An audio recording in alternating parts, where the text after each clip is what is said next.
Hello everyone, welcome back to the paper mache bats tutorial. This is part 7 where we're gonna finish up these sculpts. In the last segment we started and pretty much completed the front of one of the bats here, the bat with the cloth wings. Today we're gonna finish up the legs and the feet and his little points here that come out of the tips of the wings. And then this guy is going to be good to go. Let's continue on with these sculpts, get them done. And then the next segment, we're going to be ready for painting and sealing them. All right, so as you can see, and like I said in the last segment of the tutorial, said off camera, I went ahead and I sculpted out the front of the other bat that's going to be hanging from the tree branch here. And this one is the one that has the cardboard wings. So I finished him up. I pretty much sculpted him the same way as the bat with the cloth wings. The only other thing that needs to be done on this guy is the back of his wings. Still need to be clayed over. As you can see, still has the raw strip mache on there.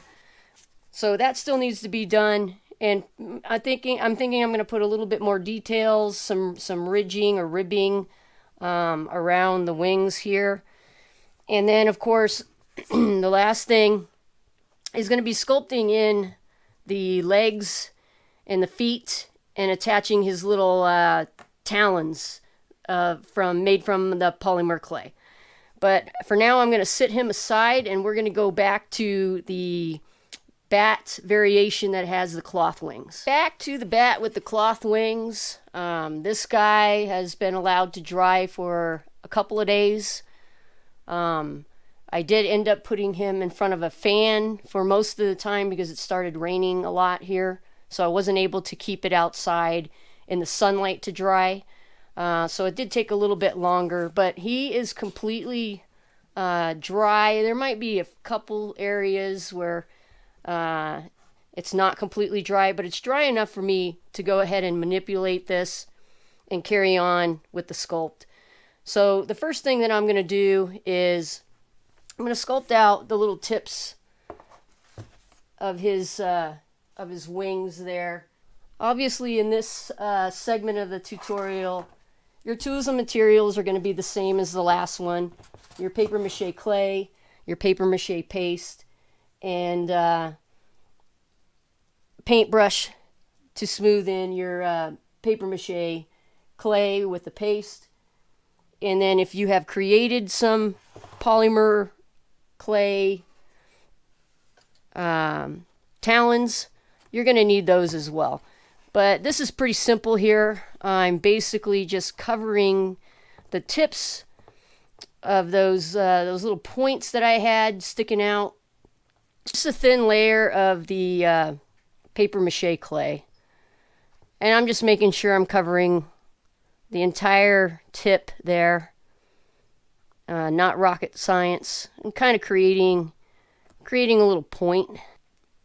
I'll take my little paintbrush, and I'm just going to lightly smooth that over. And I'm going to go ahead and do the same on the other side here. All right, moving on to his little legs here. And basically the same thing. I'm going to take some of my clay, and starting around the back of that leg, I'm going to apply my clay completely to these legs. When I get to the little feet part, I want to build up just a little bit extra clay on there so that I can sink in my talons into this wet clay. And if I don't have enough clay on there, it won't hold the talons in place. And it may not hold them in place at all. I'm just gonna experiment here. Once again with my little my little paintbrush, my smaller paintbrush, smoothing out that clay a bit. And I'm just blending in around the edge there into that dry clay. All right, so I have my, let's see how this goes. I have my tiny little talons that I've made, or the smaller talons.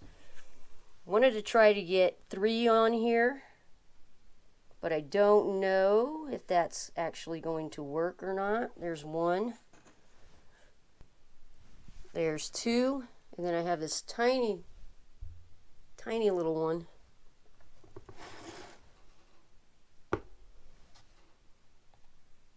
And there's 3.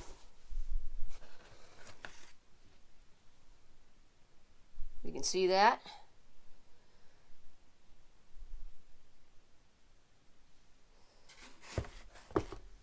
And I'm going to go ahead and do the other leg the same exact way. I am on the bottom here. I'm going to smooth that. Just in between. Whoops, I knocked off his last little talon. Just putting in some more paper mache clay around where I inserted those little talons to ensure that when it dries they'll stay in place.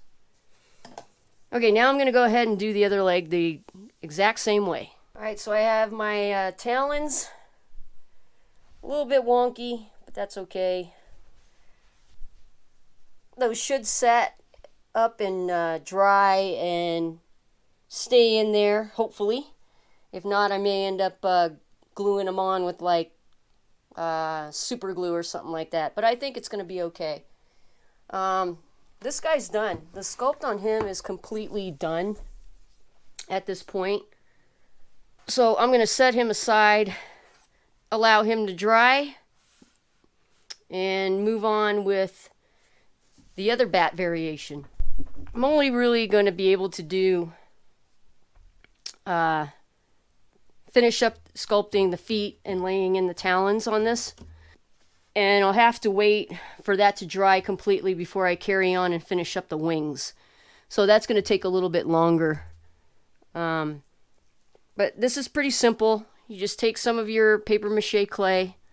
Now remember, we already did the back, so basically you just have to get your paper mache clay on there. Make sure, and this is the really important part, around your edges where your strip mached piece of cardboard is, make sure that you're getting clay around that edge where it meets the piece of wood, because that's really what's going to hold this on here. It's not the glue, it's not the strip mached piece of cardboard, it's the paper mache clay. So that's going to be really important. Make sure you get that on there, because once that dries, it will adhere to the wood, and once it dries, it's going to be very, very strong and sturdy. So I'm just making sure that I'm covering up any strip mache that's on there that is visible. Do the same thing with the other side. So the other thing that I'm doing is where I'm going to be laying in the talons. So it's going to be right in about this area of the foot. I'm building up some more clay so that I have plenty of depth to sink those talons in there. Once I have enough of that clay on there built up all the way around, once again with my paste, I'm going to go in and smooth them out. Alright, so I made sure that I got a good enough amount of paste on this, especially around where it connects to the piece of wood here. And I ended up like picking it up like this to get underneath there and smooth that out. But now I'm just going in a little bit more with my little sculpting tool, smoothing it out a little bit more. And this little bat Has big feet. I could have used a thinner strip of cardboard for the legs, but if you get it too thin, if your piece of cardboard is too thin, you may not have enough area on there to make sure it has a really good connection and it won't fall off or break off, even with the clay on it, when it's suspended or hanging upside down. Once again, last step for this bat right now anyway is to get his little talons for his feet on there. Finding some that are the same size or approximately the same size. All right.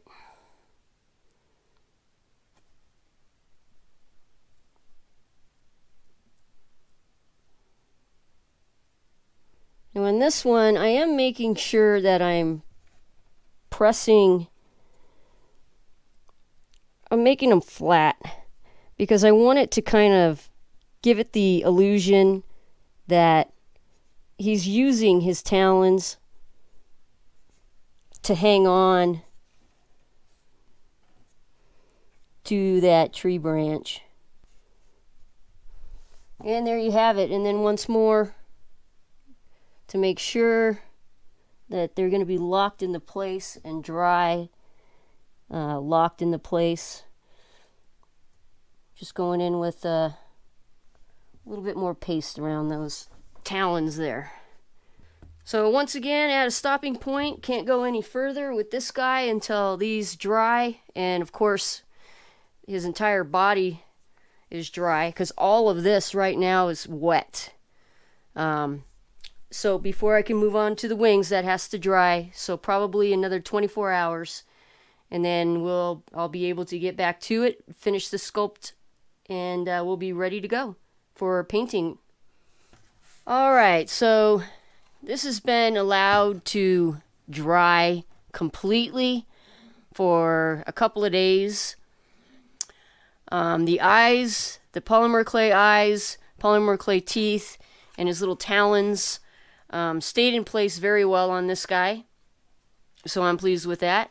The only thing I have left to do is sculpting out these wings. I'm not sure if I'm going to be able to sculpt it out in one sitting, but I sure am going to try. The tricky part is these wings are pretty curved, as you could see, and I'll have to sit him on something, a container or something, so that the back of the wings will allow to dry without being laid flat on a surface. So that's going to be the challenge. So I'm going to start with one wing on the back, and I'm just going to work my way down. And again, not rocket science. I'm just going to take one section at a time here and start laying on my clay. After I get it laid on, I'm going to do the same thing. Going to go in with my paintbrush and my paper mache clay and smooth it over. And then for good measure, I'll use the back of a plastic spoon to smooth it over even further.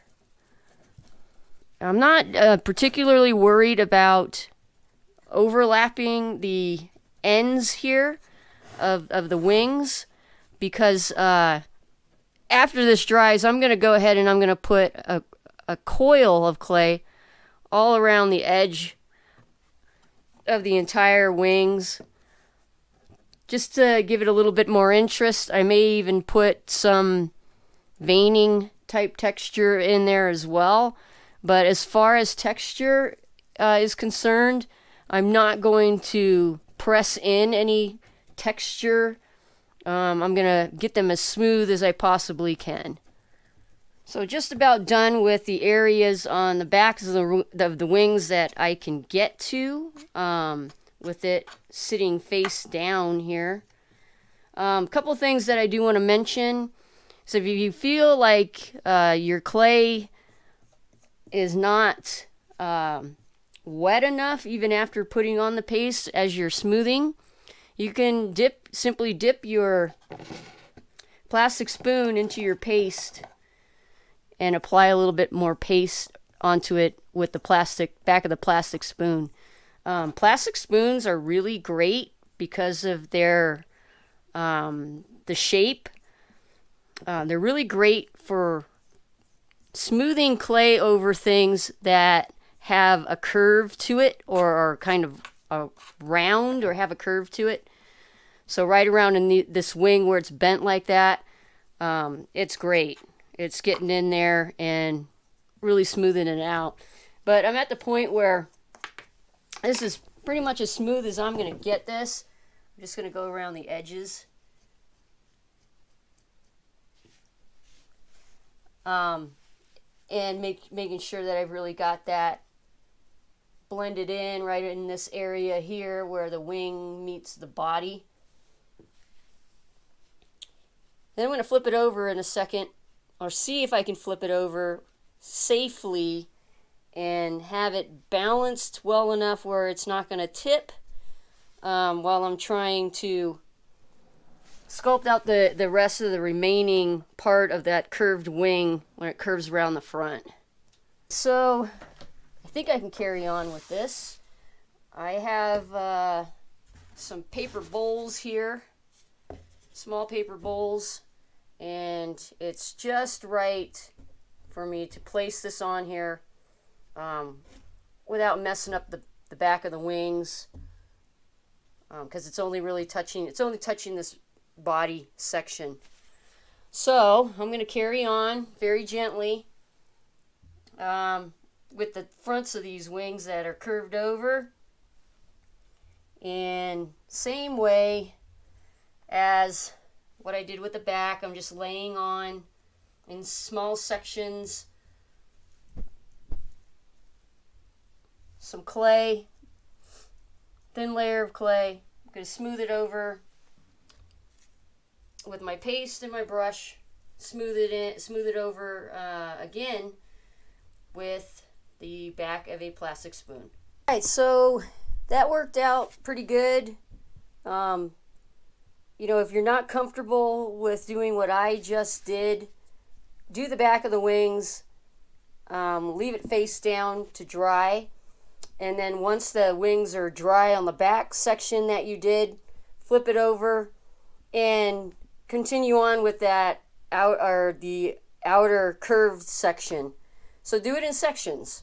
You know, it's just going to take a little longer to get it all done, but it's better to do it in sections than to rush something and end up messing up the back of something that you've already created, because that's really frustrating.